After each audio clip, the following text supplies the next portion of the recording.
If you were to believe the news headlines or a crazy politician, you might be tempted to believe that income inequality is one of the greatest challenges facing Americans today. Well, this is Capitalism.com, and I'm Ryan Daniel Moran, and in this video, we're going to talk about why not only is it not a problem, but it might actually be a good thing. Strap in, prepare to be triggered, let's have some fun.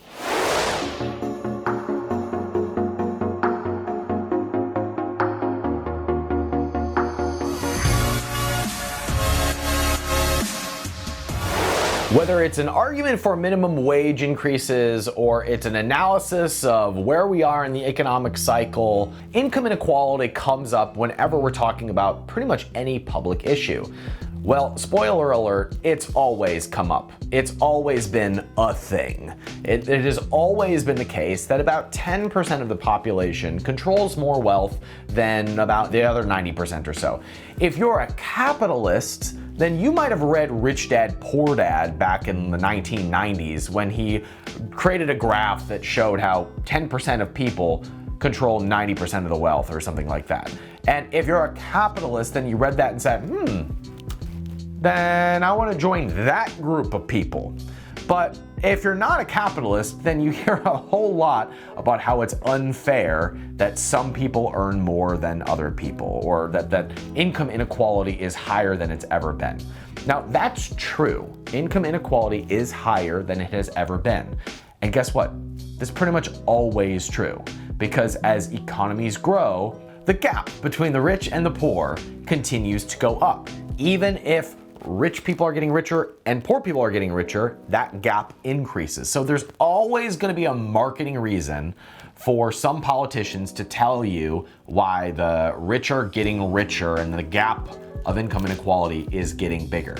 The question is that a problem? It's certainly the case when you don't have free markets, when you have a group of people who can force other people to do things.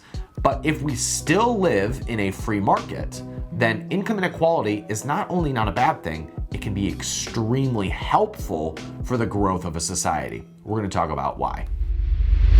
Now, first things first, in order to get a good grasp of this debate, we have to define two basic terms. There's relative wealth and there's absolute wealth. Relative wealth is your economic standing compared to somebody else. So if you make $100,000 a year and you're in a room of people that make $1 million a year, your relative wealth is poor. If you make $100,000 a year and you're in a room of people who make nothing, you are a very rich person. That's relative wealth. And then there's absolute wealth. Absolute wealth is simply where you stand, and we might call it the grand scheme of things, what your real access to goods and services is, what your income level or your wealth level allows you to purchase or control. So it's more of the idea of what you have access to right now.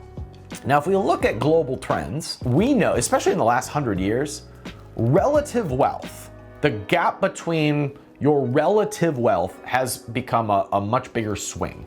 You have an easier time going from rich to poor or going from poor to rich, and the gap between the wealthy and the poor is higher than ever. But if you look at absolute wealth, it has only gone up, and the gap has gotten much smaller. So wealth inequality on absolute terms has gone way down. Now, we know this because you basically have the same access to goods as somebody who makes $1 billion a year. Technological advances have made it easy for you to basically have the same information, the same goods, the same services as people who are worth 100 times what the average person is worth. And now you pretty much have access to an abundance of whatever it is that you want, even if the relative quality is different. So relative income inequality has gone up, absolute inequality has gone way down. Now that distinction is really, really important, and here's why.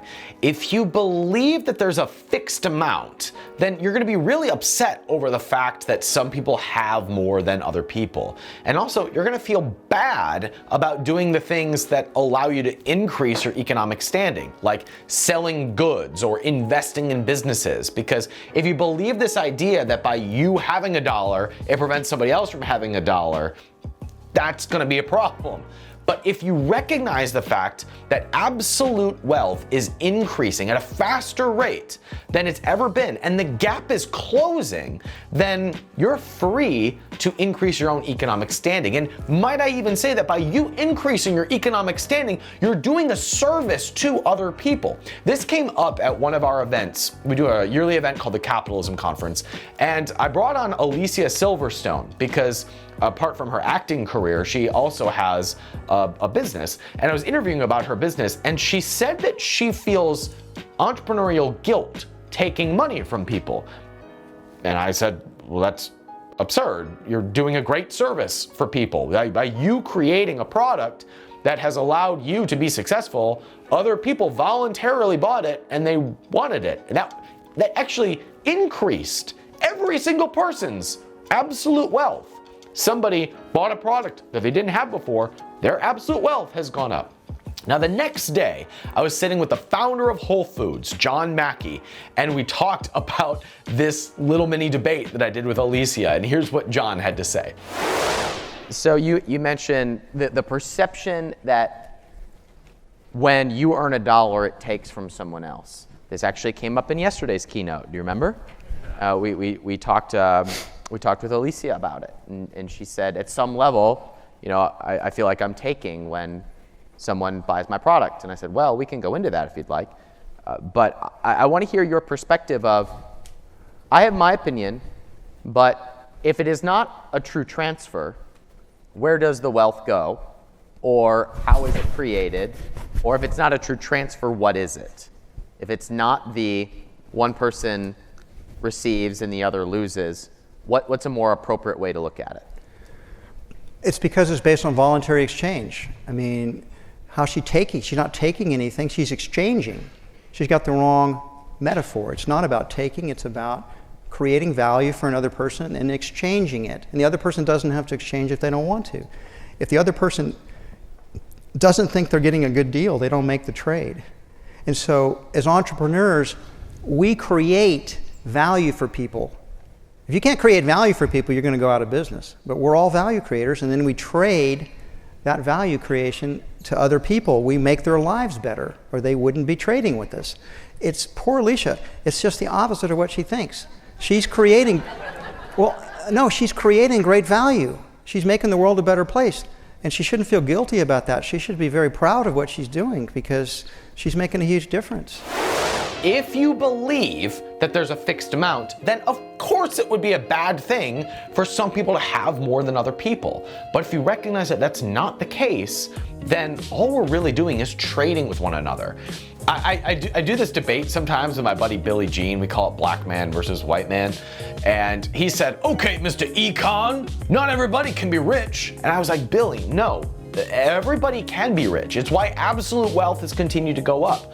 By you being successful and creating new stuff and bringing new ideas to life, you actually make other people richer. So your relative income may be higher or lower than somebody else's, but by us trading with one another, we're actually increasing everyone's absolute wealth. It's why I believe in entrepreneurs.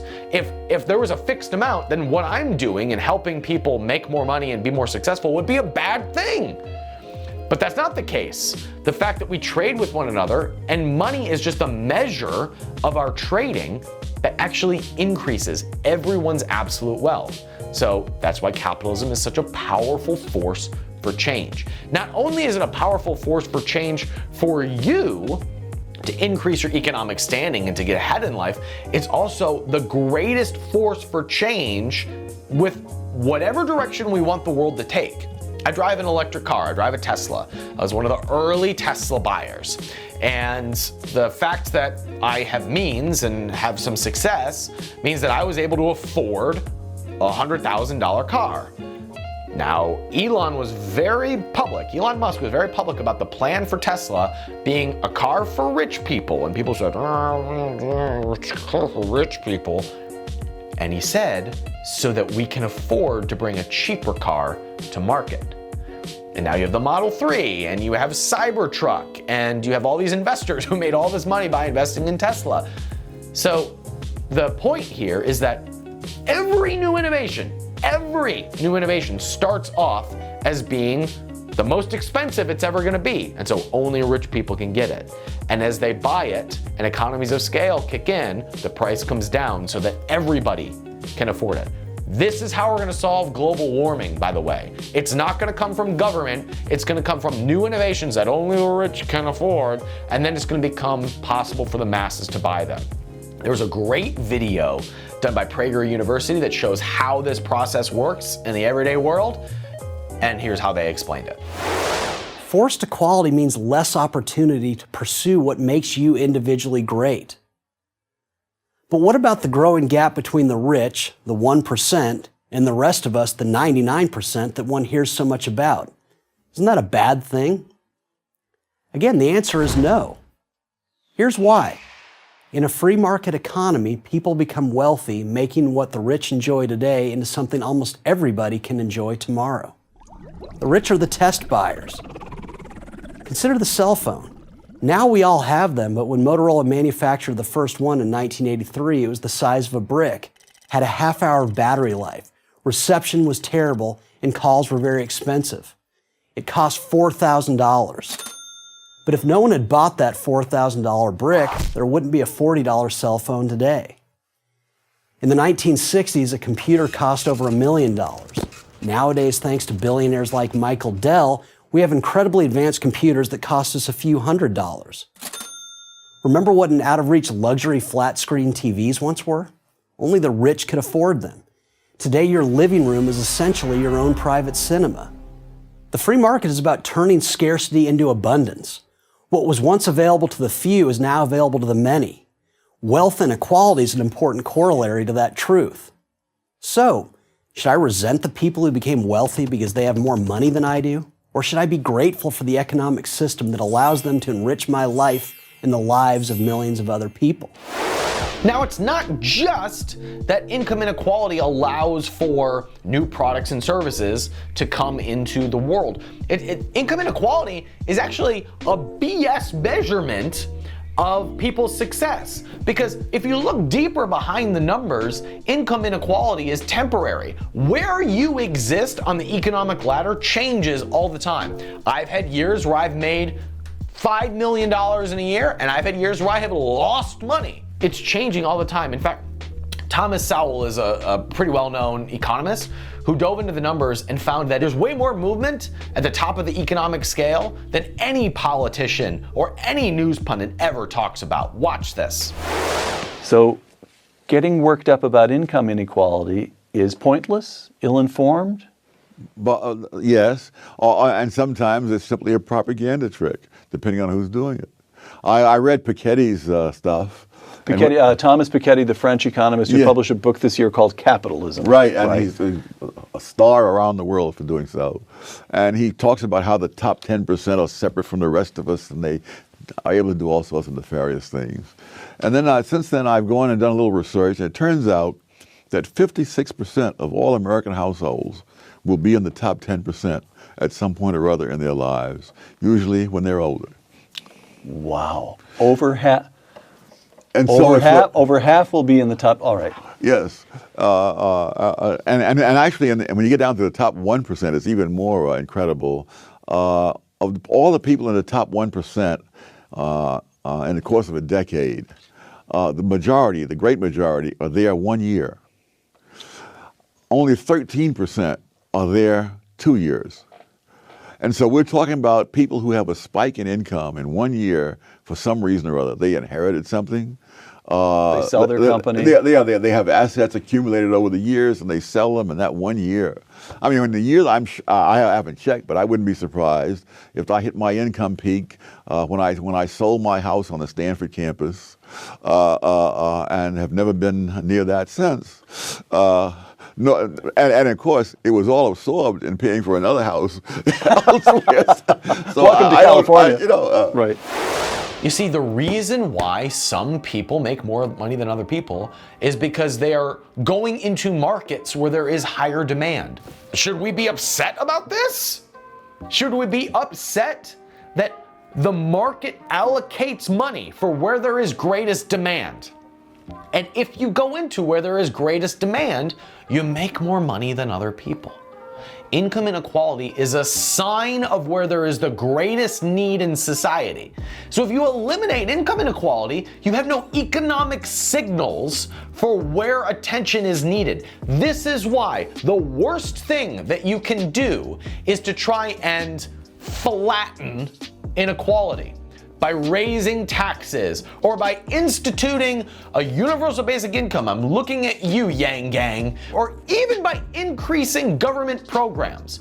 Those things all keep people at the bottom less mobile.